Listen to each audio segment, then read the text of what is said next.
G4C leadership webinar.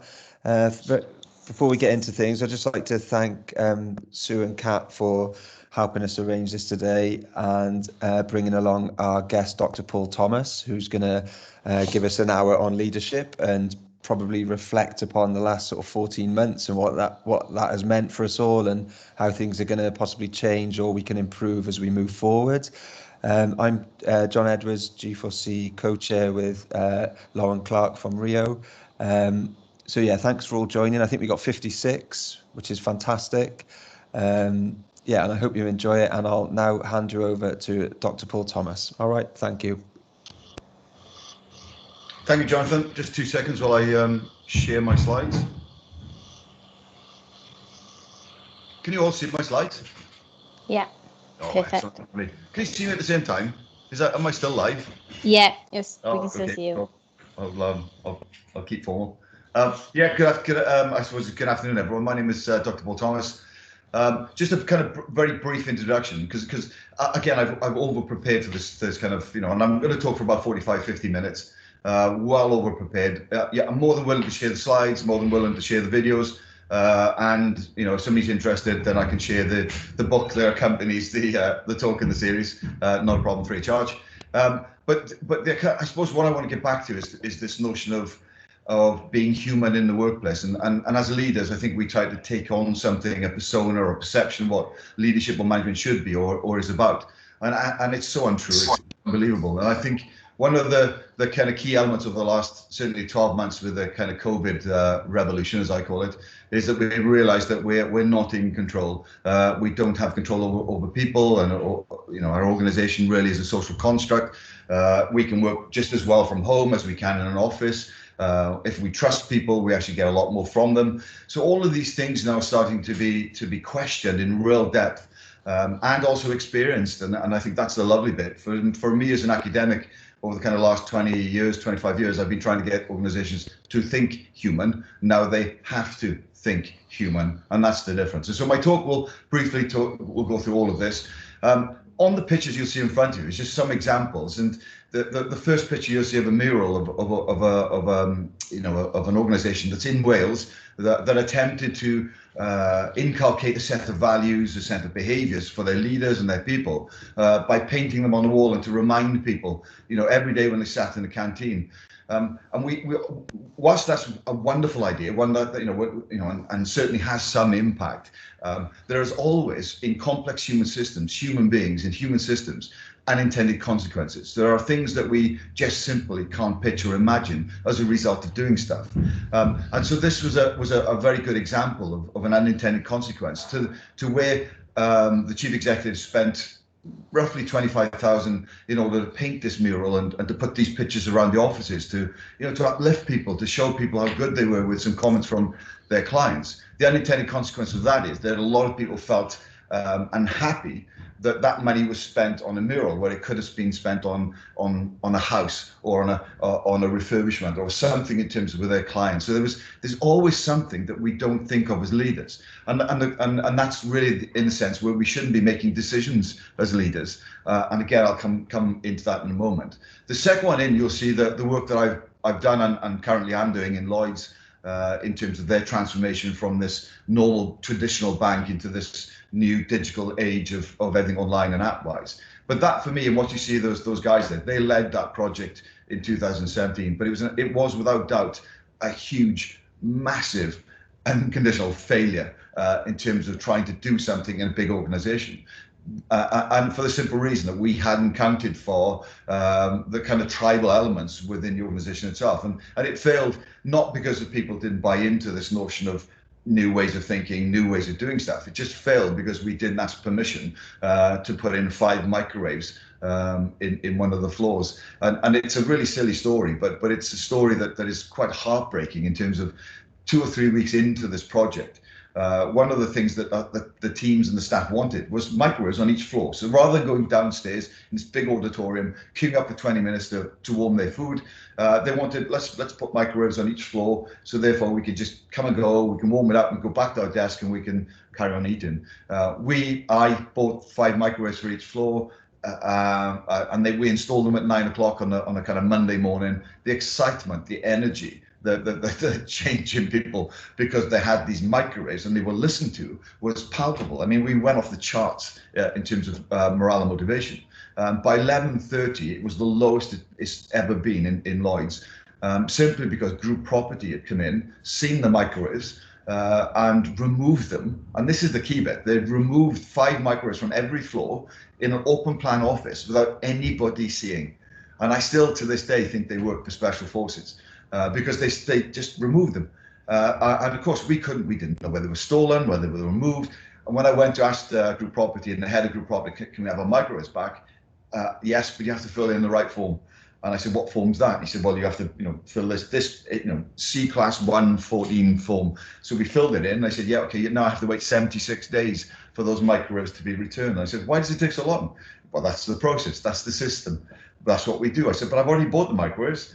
They've already been pack tested and we already have them. And you've taken away, just put them back. No, we had to wait 74 days for those microwaves to print. Again, it's just a little symbol. One of these things of, as leaders, the frustrations you come up with, even the simple things that make a difference, and unfortunately have this. Yeah, okay, I'm sorry. Oops, sorry. But then you see on the right hand side, Warren Gatland, and you see this is just before British Lions. And one of the things that I kind of picked up on is even when you're dealing with people like high performing athletes like Sam Oaten, George North, the simplest that came from my colleague Andy McCann, that when they came off the field, when they were talking about performance, they never went into great depth. They never said you dropped the ball, you did that wrong, what happened there. The simple question was, did you enjoy it? Did you enjoy that game? Regardless of the score, did you enjoy it? And if the answer was yes, it was like, right, okay, carry on, gonna have a bath, gonna have a shower, and we'll catch up tomorrow. If the answer was no, it was look, okay, let's talk it through. And then they analysed it. But what we discovered, and as a term that I quite, and it's probably lots of you now know, we don't do feedback in modern organisations, and as leaders, do not do feedback. What you should be doing is what they call feed forward, and that's a much more positive. They don't need to be reminded they dropped the ball. They don't need to be reminded they've made a mistake. What the idea of feed forward is, it's just simply to go, okay, tomorrow, what are we going to do differently? Without mentioning the kind of negative, the problem, because it's very easy to say you failed, you didn't serve the customer, you dropped the ball, you missed the tackle. The idea is to kind of say, let's look at this as in a growth process. So again, I'll go through all of this and I'll hopefully help in those areas. But I know we've got a lot of people online, but by all means, if you can drop me a question, and we will do some questions at the end of this session very briefly. What I want to talk about today is the human element. So all of this thing, and I can throw jargon at you, and I will throw jargon at you. The notion of purpose, the resilience, the fun, the passion, all the human stuff that again we gloss over, or worse still, we kind of put some PR, some silly words together around it. And I've seen no end of that in big organizations. What we've got to get to is real non-jargon human stuff, and again I will go into that in more depth. But for me, the key bit is engagement. How do we get people engaged? How do we, in this remote world, in this now mixture of some days in the office, some days working at home, maintain that level of engagement, which is called productivity. But ultimately, I think all of it comes down to that F word, the fun, and I think we've definitely lost that over the last 12 months in terms of working remotely. But that F word is incredibly important because it's energy. It's actually what gets us there. It's the enjoyment. It's the excitement of going to work. It's the excitement of actually having to achieve something. And I think as leaders remotely, we have to start putting that back in. And again, hopefully I'll talk about that in a little bit more detail. Hopefully that's okay. We're not going to do that in 45 minutes. I'm going to try my best. I'm going to whiz through it as much as I can. What you see there, and again, I say it straight away from this point on, I've made this up. So this graph is probably the only graph I've ever done in my life. It's the worst graph you can possibly see. This is called employee passion. The CIPD annually, and last year it didn't happen, but annually we'll do a survey of people's happiness. And I know CMI are currently doing one with people now and their members. But they're looking about engagement. So when you arrive at an organization, when you first come into your workplace, this is being appointed as in this new position, you arrive in the workplace. day one, your passion, your energy, your excitement is 100%. I like to call them Tiggers. You know, if you can imagine Tigger from Winnie the Pooh, bouncy, bouncy, bouncy, fun, fun, fun, energy, don't know the rules, don't know what they should be doing, not worn down by anybody. They are literally full of this excitement, and you start off at 100%. You very quickly, according to the research, go from this really excited Tigger into almost Eeyore, doom and gloom, oh, it's really awful around here, within 3 to 6 months. That's a shocking statistic. And when you look at the other statistics from the CMI, Harvard, etc., you're looking at, we have the highest level of disengagement in the UK. So we have almost 76% of the workforce disengaged from the work. So therefore, they come in, they wait to be told, they do the minimum, and they go home, and they don't really care. There's no passion in it. Of that 76%, there's almost 18 to 19% are actively trying to damage the organization. So not only they don't care, they just sit there. They literally sit around trying to break things. And we experienced it in one organization where the coders were sitting there knowing very well they were making mistakes in the code, but because they were performance managed or they were monitored or micromanaged, they didn't care. They were just churning out the code, knowing that in 2, 3, 4 months' time, the website, the app, whatever it is they were doing, would crash, would break. And when I asked them why, they said, well, I don't care. So that level of disengagement is shocking.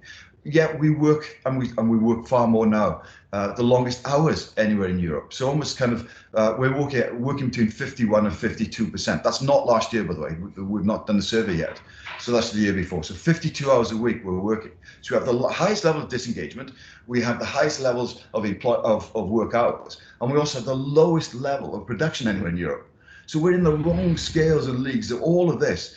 And I keep saying to people, well, why? Why are we in that position? And of course, it's down to us. We're doing something in our day-to-day patterns, in our work mode, that's not human, that's not right, that's not increasing productivity. And again, I want to go into that in more depth. But just remind, and again, I would say I've made that little graph up to represent the talk, but that is a significant indication that our leadership, that our organizations, that there's something not quite right in these organizations. I would also say there are now a number of organizations that we work with and we've experienced that are changing that rule. There's a guy, a CEO, that said, actually, I'm going to pay everybody £70,000 because I believe that's the wage that everybody will feel comfortable, and therefore they will stop talking about it. But everybody, including CEO and the directors, will be on £70,000 per annum. There's another company that I work with in London. They have a performance management system, and they've grown from 100 people to nearly 1,200 people within, I would say, 2 to 3 years. Tech industry type company. Shocking level of growth. Exciting family, flat structures, no hierarchy, no silly titles like director and manager and senior team leader and all of this stuff. Got rid of titles right from day one. They wanted to be a flat structure that was all about people. I went away for 3-4 months in India. I came back and said, Paul, you're going to be really annoyed with us. When you've gone, we've had to put in a profit share scheme. And I thought, oh no, you've lost it. As soon as you put in something like a PR, performance management system, or a profit share system, people focus on profit, not on purpose, not on passion, not on delivery. And I said, oh no, no. They said, no, wait, listen now. This is what we've done.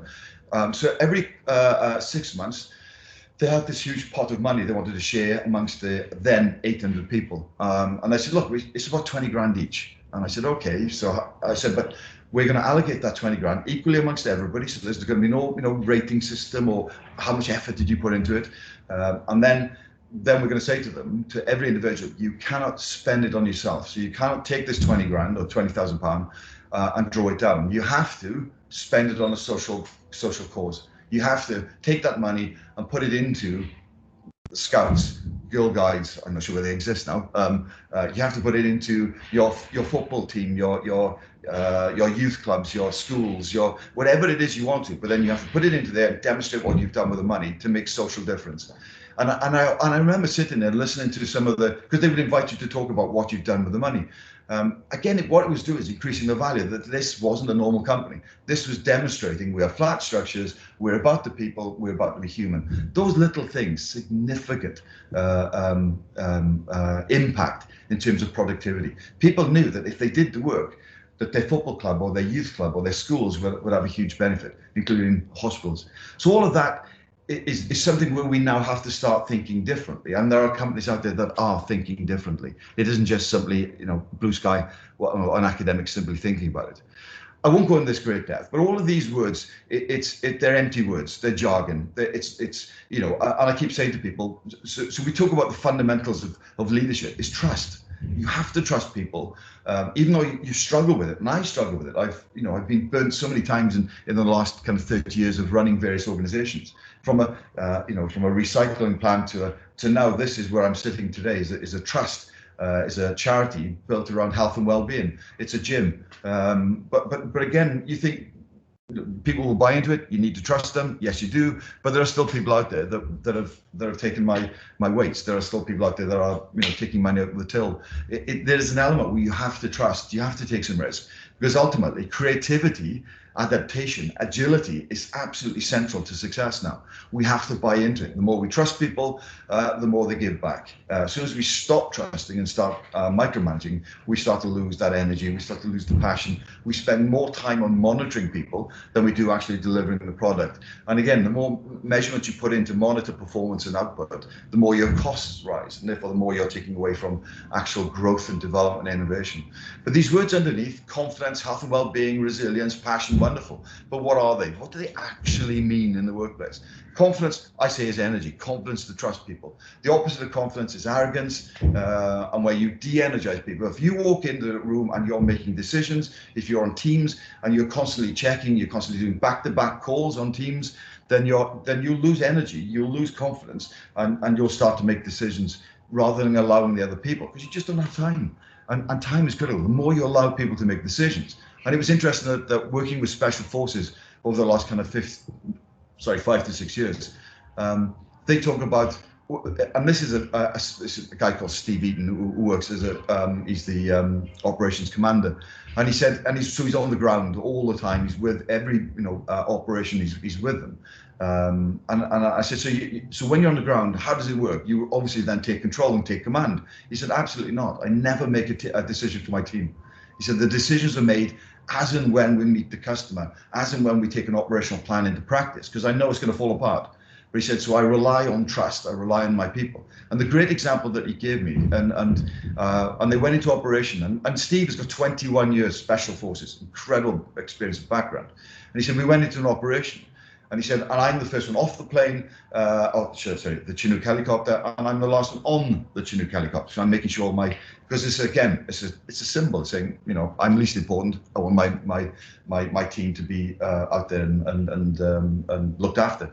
So he's the first person off there, and he said he takes control. So he's directing people left. He's standing up when he's doing this, even though he's under fire. He's turning people left, turning people right. He's listening to all the sounds and controls.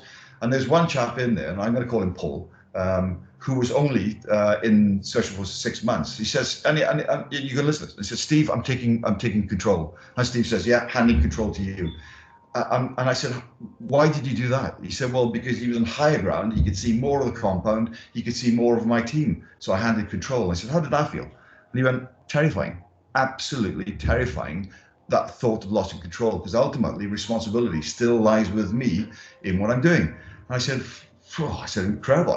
And I said, and what happened? He said, well, he took control. As soon as he went off the high ground, he said, handing back to you, Steve. And then Steve took control again. So that, if they can do it and they're under fire and then they're extreme conditions, I'm sure we can do it in organizations, in operations, because we have to. We have to start believing that our team is bettering us. And there's this lovely notion of, I've forgotten his name. It's not Matthew Said. It talks about skin in the game, and this notion that if you rise from delivering the product or service into a team role and a leadership role, you should not make decisions. And that's the opposite of what I used to teach as you know, in MBA, where you need to make more decisions, make more strategic decisions, and analyze the data. And of course, the evidence is saying, no, actually, you don't know what's going on.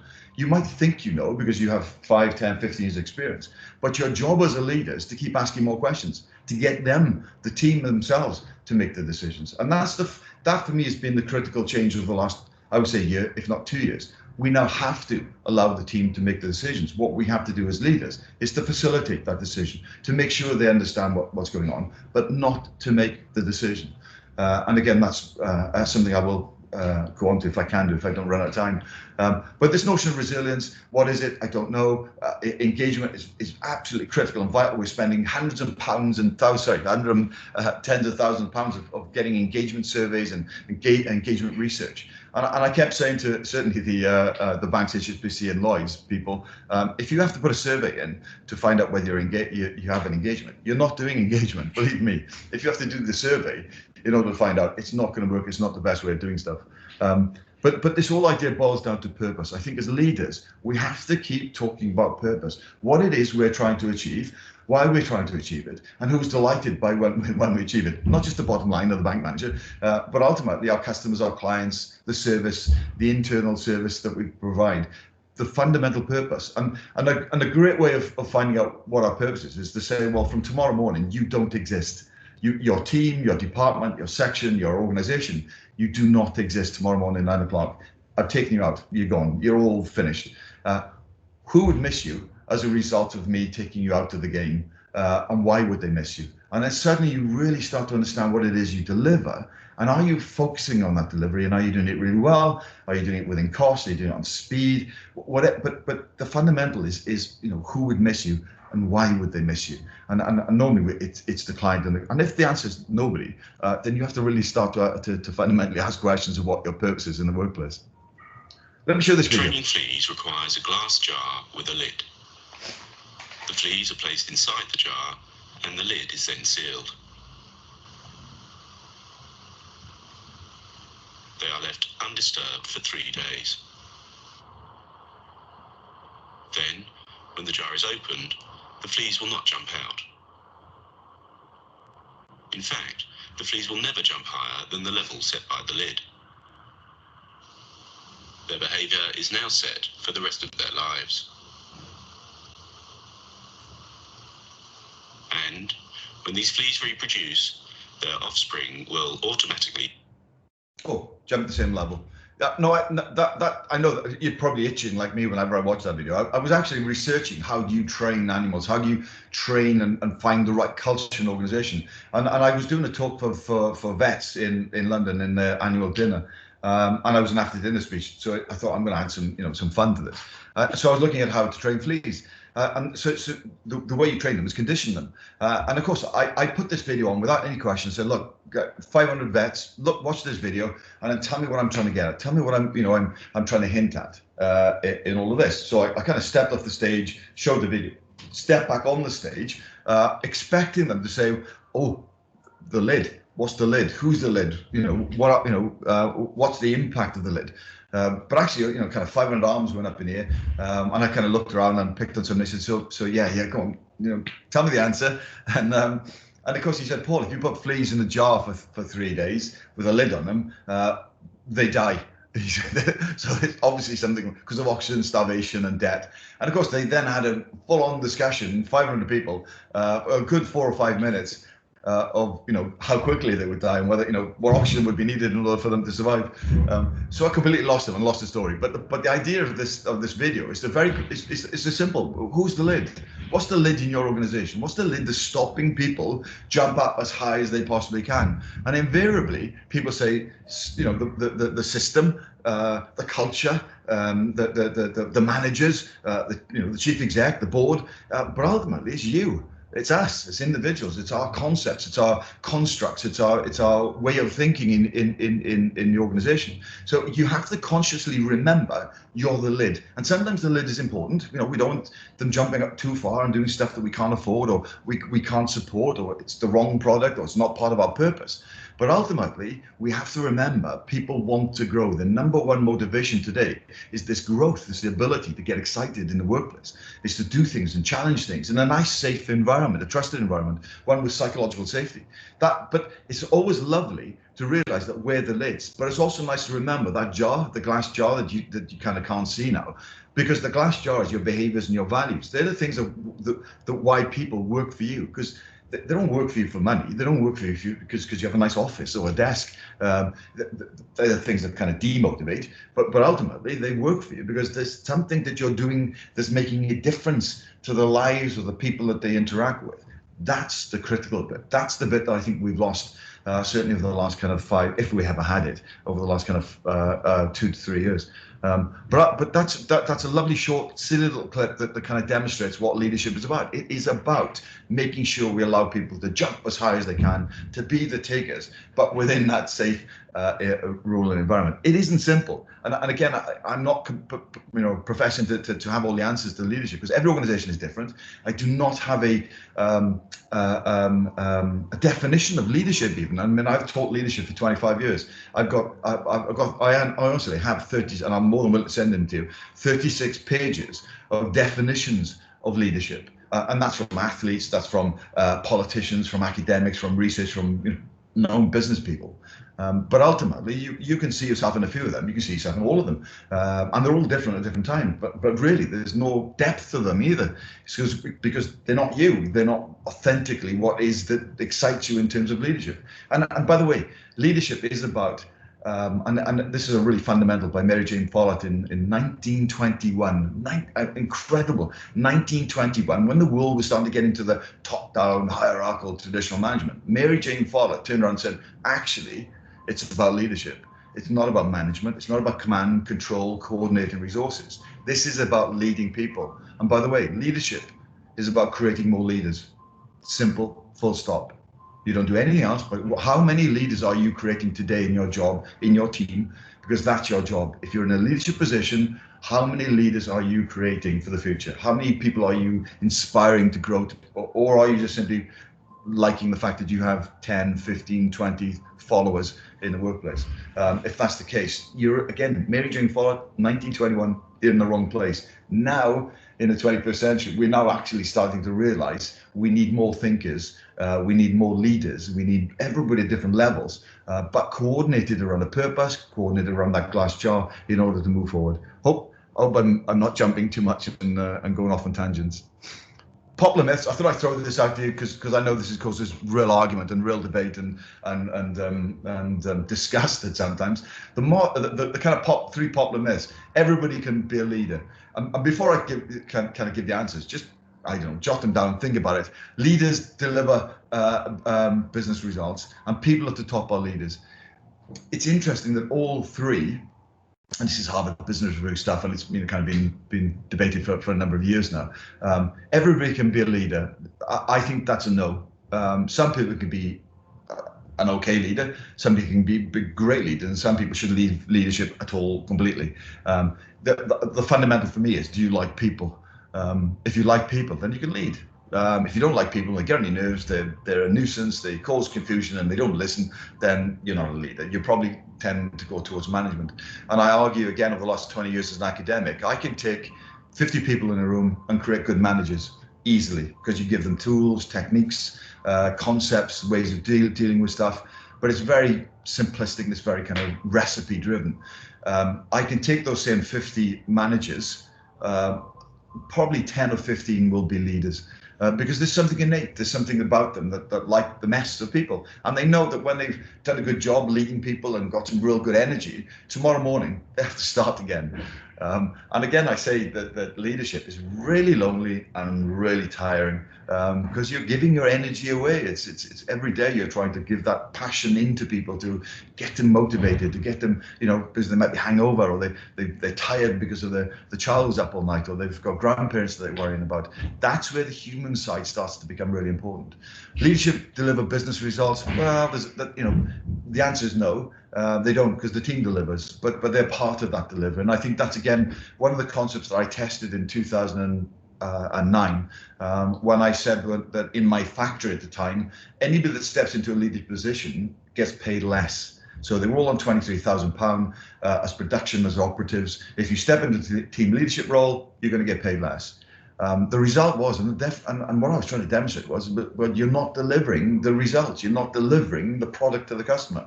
You might think you are because you're coordinating, but actually you're just now becoming a cost. So demonstrate that you are still delivering, and perhaps the team will allow you to get paid the same rather than just saying. But what it also did was the people who really enjoyed leadership stepped up into leadership. What happened then was the team that they stepped out of said, well, we really like Paul, so therefore we still want them to have 23, and we don't mind them coordinating and doing things and energizing us. So again, breaking down the concepts and the constructs of an organization that just simply has to be top-down, hierarchical, and control-driven and system-driven and process-driven.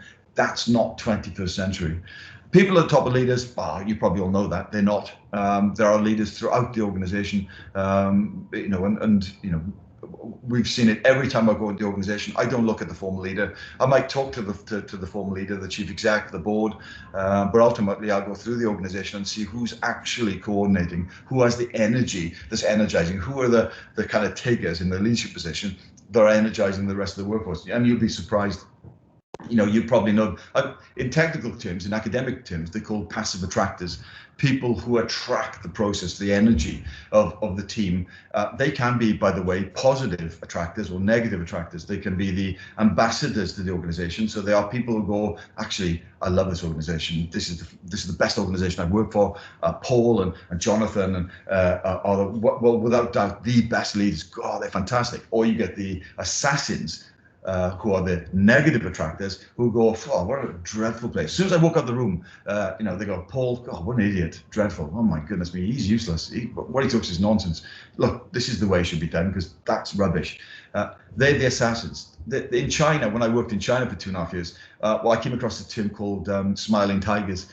So they were the assassins in the negative attractors position, but what was happening was that I didn't know that. I couldn't see that because they were so, oh, Paul, you're wonderful. Paul, you're fantastic. I love what you're doing. It's really energizing. It's superb. And then I'd leave the room and go, oh, we've got to get rid of him. He's dreadful. He's an absolute idiot. What on earth? Who brought him in? So that's the type of things that you're putting up with. They are normal. That's the normal stuff in organizations. So I'm going to leave with that. I probably didn't give you the right answers on there either, did I? So at least I'm throwing out some of the questions. This is what we're trying to get to, and again, I'll use this very quickly. Well, I'm not going to do the complex systems. You probably have your constructs. The way you think is command and control, or even down into commanding of teams. So you could say, well, actually, we're a fairly flat structure. We have teams now. We have divisions. We have value streams. We have all of these things. But ultimately, that's still the old way of doing it. On the right-hand side, you see team of teams, and this is John McCluster, who actually realized that the problem is in the middle. And I don't like to call it a problem. I don't like to call it product or service. I call it a puzzle. So we have a puzzle. And I picked this up again from the military side, that when they put the word puzzle in the middle of the table and said, guys, there's a puzzle there, there's an issue there, there's a problem there, but let's call it a puzzle. That the construct changed around it. Suddenly they thought, well, actually, that's creative. If it's a puzzle, it's going to be fun. If it's a puzzle, it might not be a right solution or a right answer to all this. So let's have a go of it. Well, who do we need? And then they started to call this thing called self-organize. So they pulled in people to solve the puzzle that they thought could help them solve the puzzle. They didn't pull in people that they like. They didn't pull their mates in or their friends in because, well, let's have a good time. There's a problem and we're going to fail anyway. So let's just, let's have a good time while we do it. They got excited around this notion of puzzle, not problem. And again, it's a lovely little change in word, but it changes the construct, the way people behave in when they do these things. So as leaders, again, feed forward. So it's always positive. What are we doing differently to solve the problem? The puzzle. And what's the puzzle about? What are the conditions that we need to do? And who do you need to do it? Lloyd's embraced this brilliantly for about 6 months, where particularly in Halifax and for some strange reason, culturally, north of England or north of London, phenomenal uptake on this self-organization issue. So they lost the ego, they lost the titles. No longer were they director of or senior control officer, project manager. They just became an officer of Lloyd's. They just became, normal people with just a title to help other people in order to achieve and solve the puzzle. So it's a lovely fundamental change, but again, it changes the way we think about the organization. It also then helps us change the way we lead people. We don't have to tell people in this team of teams what time to come in, what time to go home. We don't monitor their time. We're not buying time any longer. We're buying talent. In fact, in this COVID world, we're actually now telling people to switch off. We're desperately stopping, emailing people at 5 or even 2 p.m. on a Friday. We're having a no email day on a Friday. Why? Well, because we don't want people to have, it's called a Friday dump.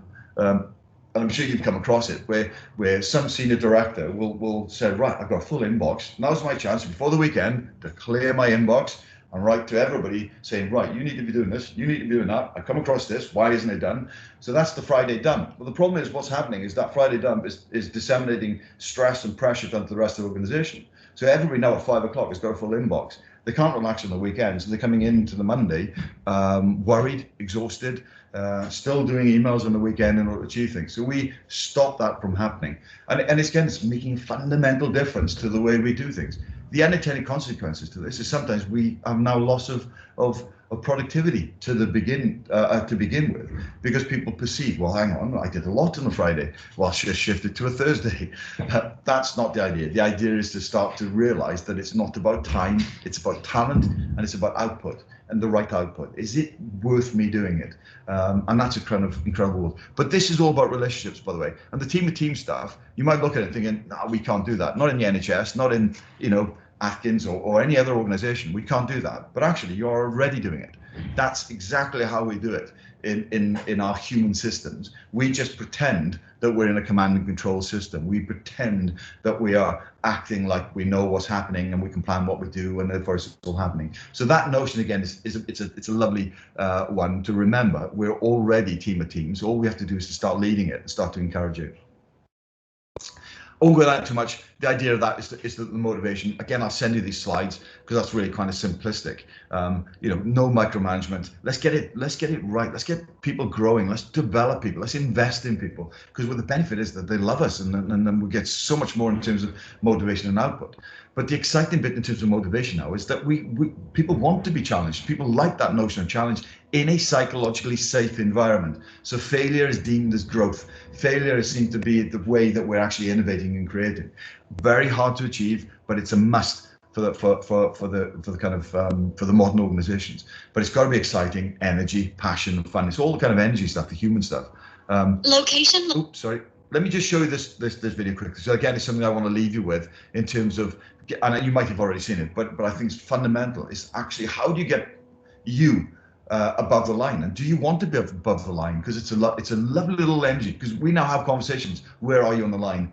And people now start to say, well, I'm below the line, Paul. Right, okay, what are you going to do about it? Well, I'm going to go for a walk. I'm going to breathe. I'm going to sleep properly. I'm going to go, because we now know that sleep it increases performance. Your performance as leaders by 25%.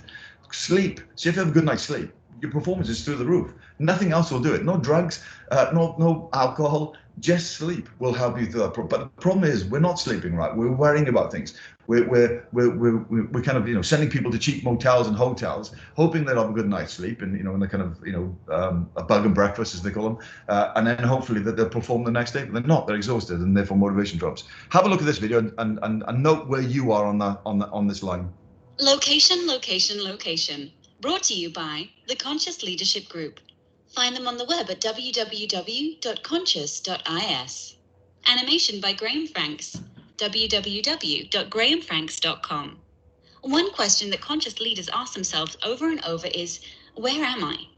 To support leaders in locating themselves as they ask the question, where am I? We offer this tool, a line, a simple black line. At any moment, all leaders and all people are either above the line or below the line. Our location describes how we're being with what is occurring in our life right now.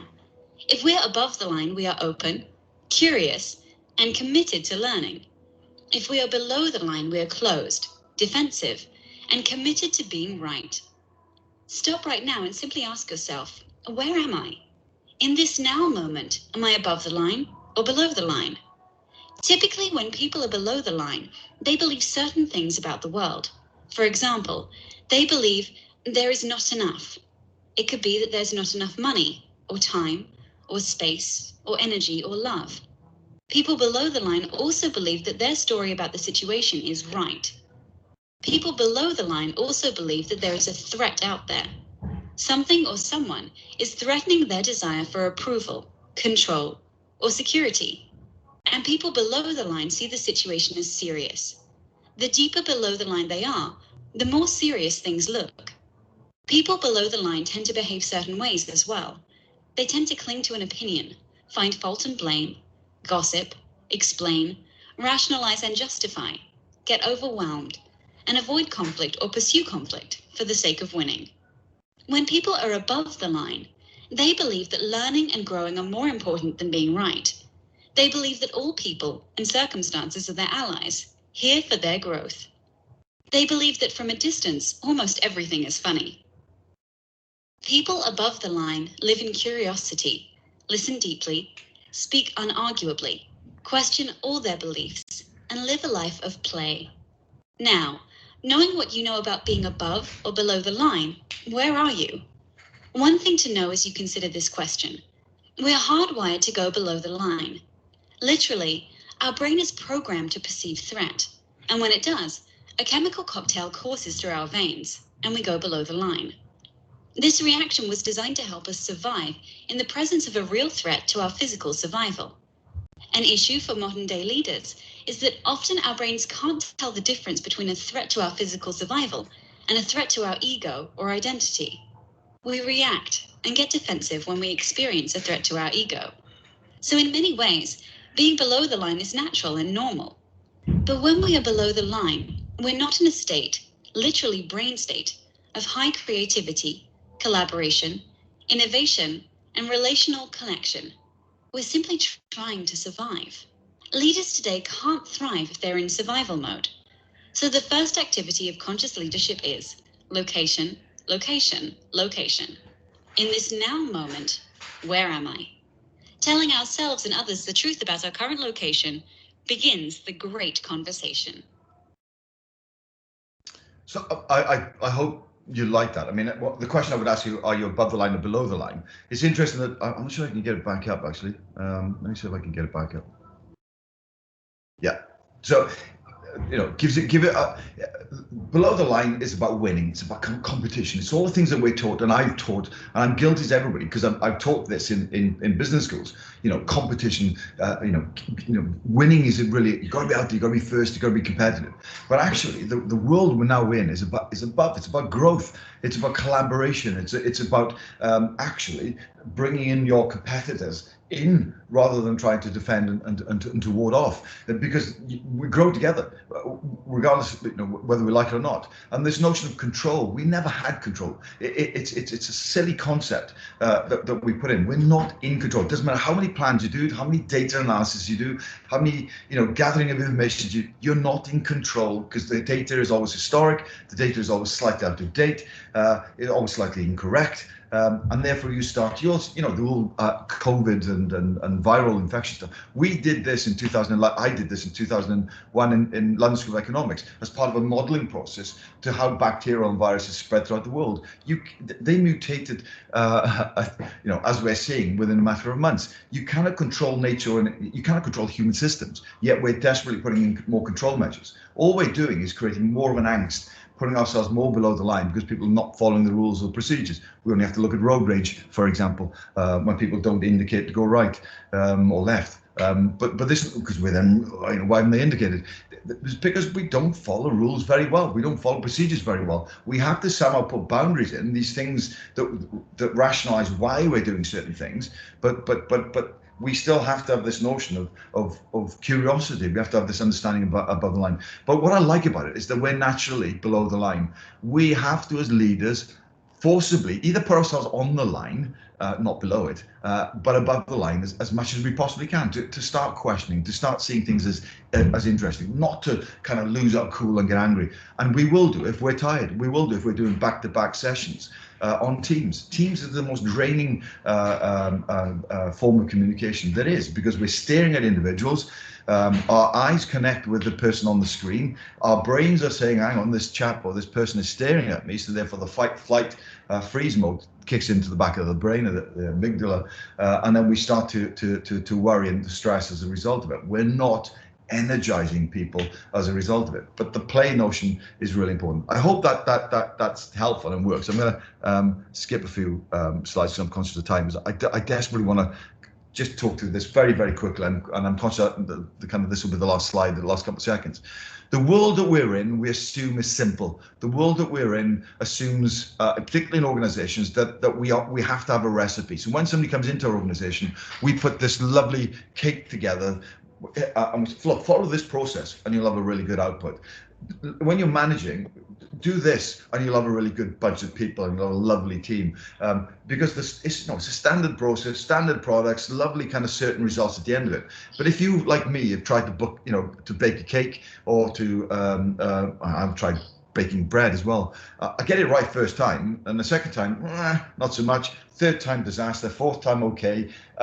And I always wonder, I'm following the recipe, I'm measuring everything out, I'm doing everything I possibly can, but yet I'm still not getting that cake that I desire. Because I keep saying it, because the heat changes, the oven perhaps doesn't work as right, the air pressure, all these little things impact on us because we don't have simple stuff any longer. What we're getting into is much more complicated. Complicated is the rocket to the moon. We can put a rocket, it's really incredibly complicated. We can, make one rocket, we can send it to the room and say, yeah, we've got it, we've sussed it out. And we can keep sending rockets with a really high level of degree of certainty. But we need experts for that. We need people who really understand what rockets look like, what a laptop looks like, what the IT looks like. That's the real experts. But they still have to understand the bigger picture. We got to get to the moon and back. It isn't just simply about that CP unit. That isn't simply about the fuel. It's a much more bigger picture stuff. But ultimately, what we're leading, what we're desperately trying to energize and to be influencing of, is this complex human system. And I call it, I've used the silly example of raising a child. You can raise a child, you can put energy into it, you can, inculcate a set of values, you can reassure it, you can let it grow, and it's wonderful. And you think, yeah, cracked it, got it. You have another child thinking, we've done this, we've done a good one on the first one, now we'll have a second one or a third one or fourth one, and suddenly you go, what on earth is happening? Because here, uncertainty is the rule, relationship is the key. So we spend more effort on the first child, and then we think, well, we cracked it, so we'll see, the second one's easy. The relationships certainly step back. You have to put more energy into it. People want to know you're there as a leader. People want to and I could talk about the lovely check-ins. Every day we should be checking into people and not to find out what they're doing. Actually, are you okay? And the kind of lovely question is, no, really, how's the, and I keep saying, if you don't know people, if you're not able to have a conversation about their partner or about their dog or their goldfish then you're not really leading them. You need to understand how they work. Some people are morning people, some people are afternoon people, but relationships, honestly, is absolutely fundamental. Some people get excited by the fact that you ring them every day. Some people get really annoyed. So knowing that, well, actually, Paul, I will just ring him every other day just to check in, because he doesn't need it. He doesn't want it. It's not part of his psyche. But I talk about, rather than control people, influence. The more influence we have, the more passion we have, the more understanding what our purpose is absolutely critical. And that for me is the fundamental bit. But you're always going to come up against this person, or always going to come up with the person who goes, nah, I'm not doing it. And that's fine. The 5-year-olds are always in your organization. It doesn't matter how much you try to influence the lead, to have passion. They will be there. You've got to somehow find them a place or position in a team, because we don't want all wonderful people in our organization saying, Paul, you're wonderful. We actually want some naysayers. We want some negative people. We want some people who go, oh, I don't get it. I'm sorry. I'm explain to me a bit more. But that's where you start to kind of get back into explaining things through purpose, not personalities. There are lots of people I don't like that I work with, and I'm saying that generically. But ultimately, they're bloody good at their job. If I understand, and I turn them on. I had 4,500 people in London.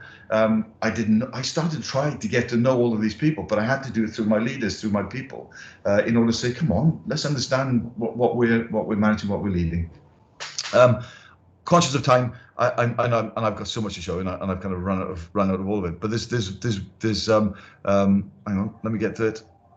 The final. Oh, wrong one.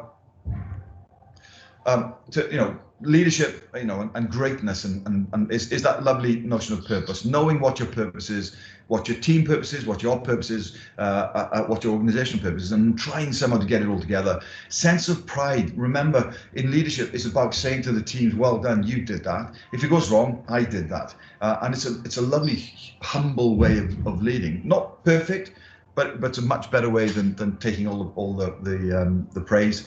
I use the word love, and I do it purposely to annoy people because love is woolly and fluffy, and and if I'm doing it for a bunch of engineers, male environment, the word love is really annoying. But you have to love what you do. You have to love people. You have to love the process. You have to love the clients. You have to have that real excitement, and I mean excitement. When you get up in the morning, you go, God, yeah, I can't wait to get into work. Type of love. But values again is incredibly important. Even when nobody's looking, you have that lovely set of values that because people will know, people will fundamentally find out. But it is all about people. It is all about the mess of people, the individuality of people. Some people, come in for an entire week and are not productive. It doesn't necessarily mean that they're awful or they don't fit. It just means that they need some kind of motivation, some kind of chat.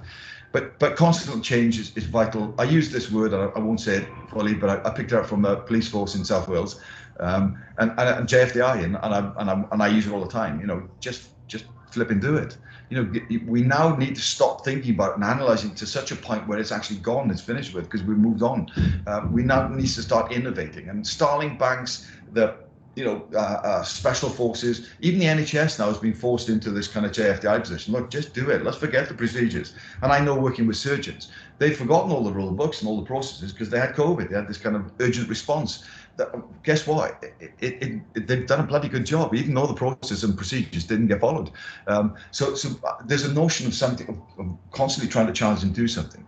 But ultimately, what you've got to get into this thing. I don't know whether you remember Batman and Robin on the weekend. POW, POW, participation, ownership, and warranty. You get people to participate in the decision making. They own it. If they own it, there's a real guarantee that it gets done far higher, far better than you'll ever do it. The hard bit, getting them to participate, get them to realize that it's because you'll get the very simple notion. Well, I get paid to do, you get paid to think.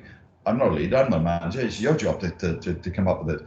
But ultimately, it's not. Remember, team of teams. Remember the fact that we have skin in the game or no skin in the game. That the teams must make those decisions, and that's the ownership bit for me. But it's about you. Change takes place when you want it. When does it take place? Well, when you want to actually start doing the change. So the only excuse is really what you put up. But ultimately, leadership has changed. It's constantly changing. It's reforming on a daily basis, and I think that's quite exciting. I'm going to stop now. I do apologize. I literally have gone on, but that dandelion is really important because the more you blow those seeds away, only one or two will land in fertile ground. When you create more leaders, that's your job. Create more fertile. One or two will seed, and then create more leaders. So remember, as a leader, you're the dandelion. You blow in the air. Thank you. Thanks, guys. And I'm sure we got some questions.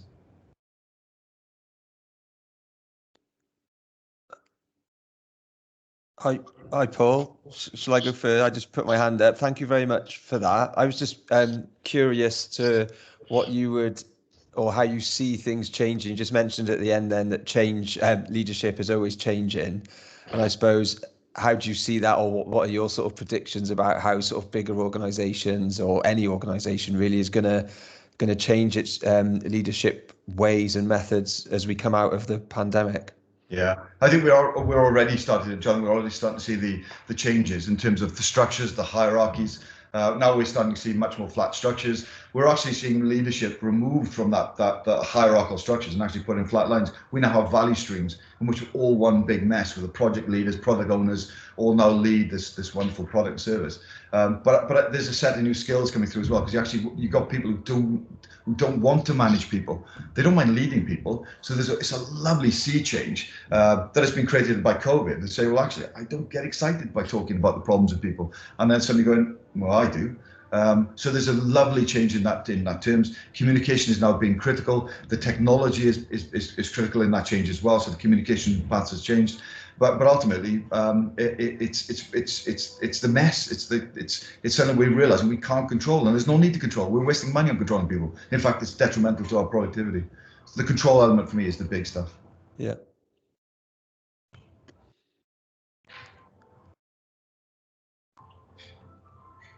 Is there any more questions from anyone? Please feel free. I don't know if anyone wants to put their hand up or anything. That's probably the easiest way of doing it.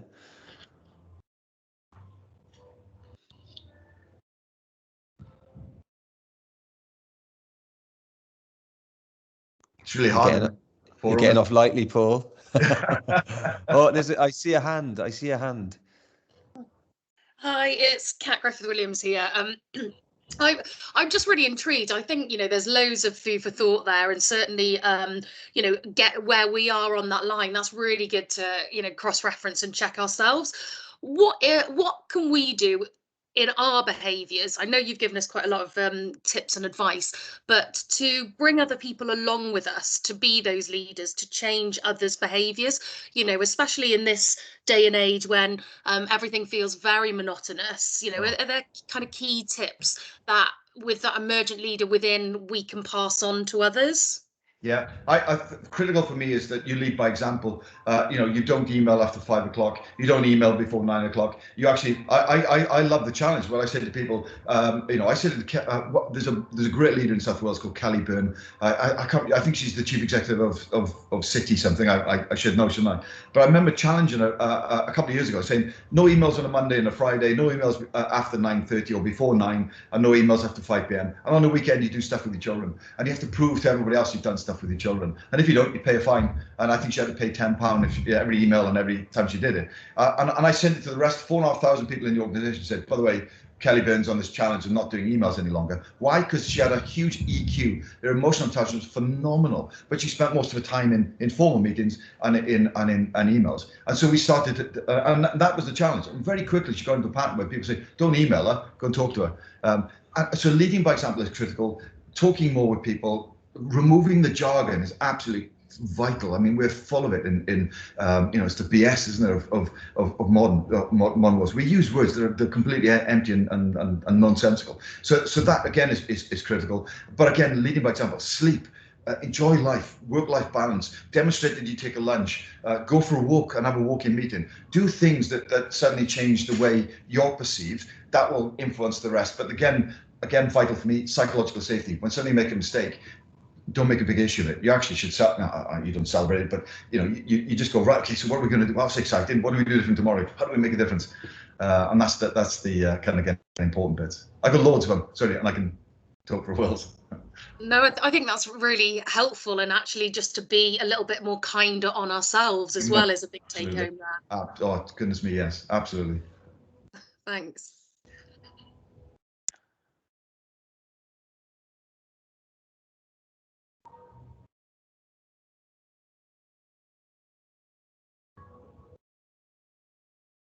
Is that it? Are we done? I don't know. I think so. I can't see any more hands.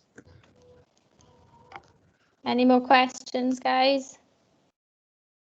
Again, well, just to emphasize, if anyone wants a copy of my book free, I haven't brought it with me, Leadership Uncertainty, I can certainly send it to you guys, and then you can pass it on, or I can just send a PDF. Yeah, not a problem. Oh, we've got a hand up. Oh, Robert. Hi, Paul. How you doing? All right, good, mate. I won't ask you if you do any marathons or cycle races. Hey, Paul, listen. Yeah. How would you, inspiring as always, for the younger generation, I exclude myself from that, by the way. What would be your advice to people around a certain culture in an organization in terms of wanting to challenge it? I think you have to. I've got a slight feeling what you're alluding to. I think you have to challenge it. I think you have to be authentic to yourself. If you don't, regardless of the consequences, because the consequences can be, as I'm aware, quite painful. But you have to. I think I'm able to, again, you should be able to start, look in the mirror every morning and go, yeah, I'm doing the right thing. I'm doing the right thing for the customers, our clients, or for the money that's been invested into us. Otherwise, you start to play the game, and I think that becomes so disingenuous and so demoralizing that it becomes painful. I mean, you see so many people going to work miserable because they know they're not doing the right thing. They know they're not standing up and saying the right things, and I think that's the more we do it, the better I think our organisation will be. Particularly here in Wales, I think we've lost that culture of challenge and criticality. but most, when I'm in London, I'm energized. I'm terrified sometimes by the level of change they accept and they do. And then I come back to Wales and perhaps we're a bit slow off the mark, I think is the challenge. Paul, could I share a very quick anecdote for the benefit of people in the room? I know you've got your own experiences. Here's a very quick experience. I did challenge some senior people, and there was a bullying scenario. Let's just say that I challenged them because I felt it was right, it was the right thing to do. And my ultimate objective with that organization was, okay, I'm resigning, I'm going to step aside. But if there's one thing that I do through my actions, if it improves the culture of this organization, I will feel happy. I shot off, and I'm not going into all the detail. Yeah. But what I can tell you then was that 3 people left that organization who were responsible for creating that detrimental culture, and it's been utterly refreshing since, as I understand it. So you have to sometimes put your head above the parapet. You've got to, yeah, absolutely. But I think one of the things I missed out in the traits in the earlier question was you need to be courageous in leadership. I think there needs to be a sense of courage that you're standing up for something and you're doing what you think is authentic and real, and that courage and what you've demonstrated there, Rob, is exactly what we need more of. We need more challenge. We need more criticality in our leadership styles, because otherwise we just follow the norm, which is 10, 15, 20 years out of date, unfortunately. Thank you, Rob.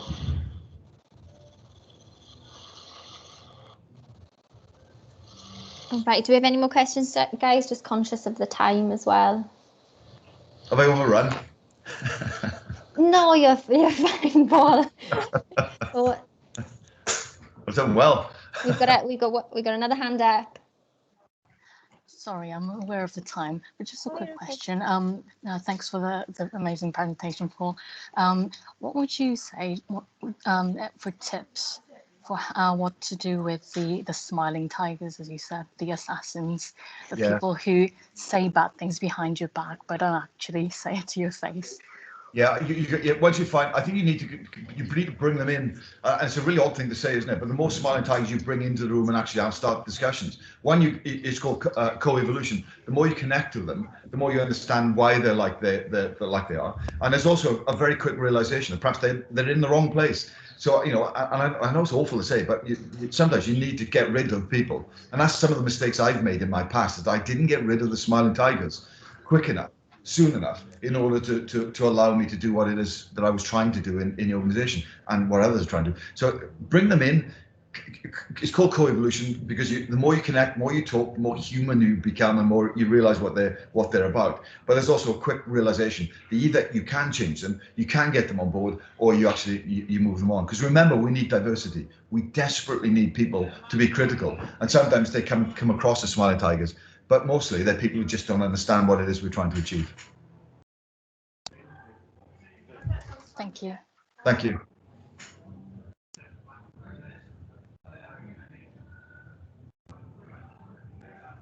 I don't think we've got any more hands up there. Okay, well, I think that from seeing all the comments in the comment box as well, Paul, I think everybody's very grateful and leaving this webinar having taken something from your presentation. So thank you so much for doing this for us. Thank you again, Sue and Kat, for organising, John for being a co-presenter with me. Guys, if anybody has any kind of ideas or thoughts on, webinars you would like to see in the future from the G4C, please drop us a message. We're on LinkedIn. We'll have an Instagram up and running soon as well, Twitter, or alternatively, drop me or John an email. We will put out some polls soon to kind of get some feedback and get your thoughts on, different bite-sized events that we have planned for the future as well. So keep an eye out on all of the different social media platforms as well.